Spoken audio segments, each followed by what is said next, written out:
for you. That's what he wants you to know. That's who he is. He is the God of all grace.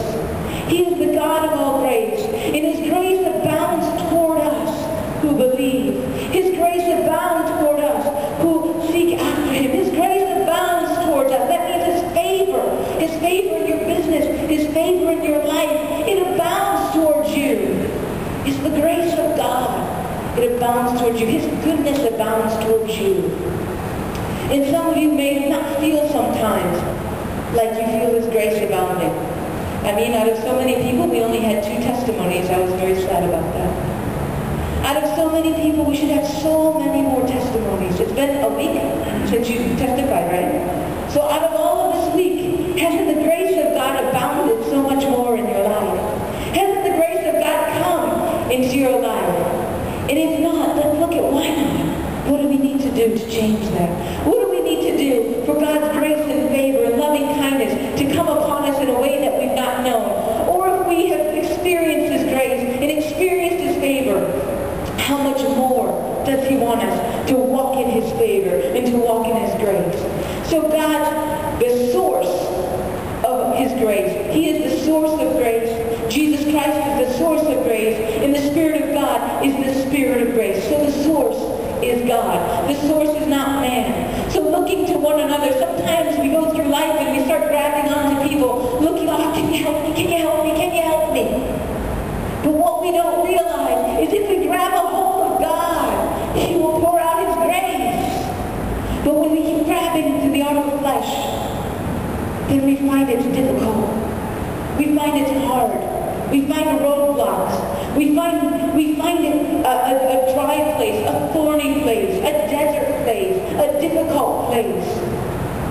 The Bible says that cursed is the man who trusts in mankind, but blessed is the man who trusts in the Lord. What does that mean? When we begin to lean on flesh and we begin to lean on people who are made of what? Dust. We're all made of dust, right? So we begin to lean on that dust. Can it uphold us? No. Remember the old hymn, my hope is built on nothing less than Jesus' blood and righteousness. Right?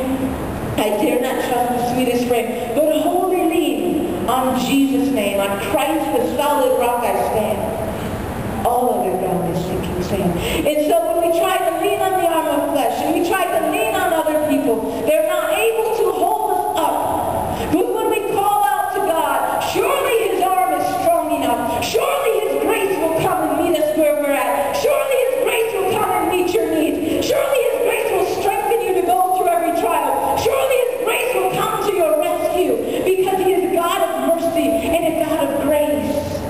And we have to receive in our spirits and know that it's not just something we read in our Bible. It's not just something that we look through and we understand the words of. As wonderful as that is and as important as that is, we've got to know the living God of grace and mercy in our lives.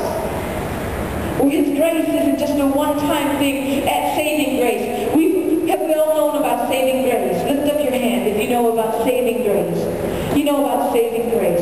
Saving grace, what does that mean? That means that our lives were headed for eternal damnation in hell because we were separated from God because of our sin and our iniquity.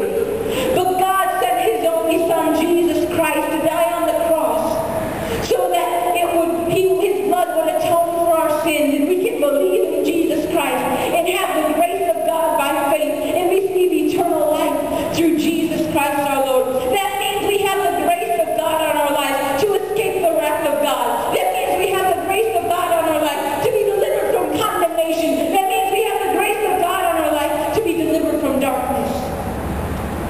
That's the grace of God for salvation. When we were lost and we're separated without God, when we're abiding in darkness and alone, when we don't know how to turn or how to relieve ourselves from guilt and shame, it's Jesus Christ and his blood and the grace of God that's poured out upon us. That means that we deserve to be punished. We deserve death. But Jesus Christ took our place.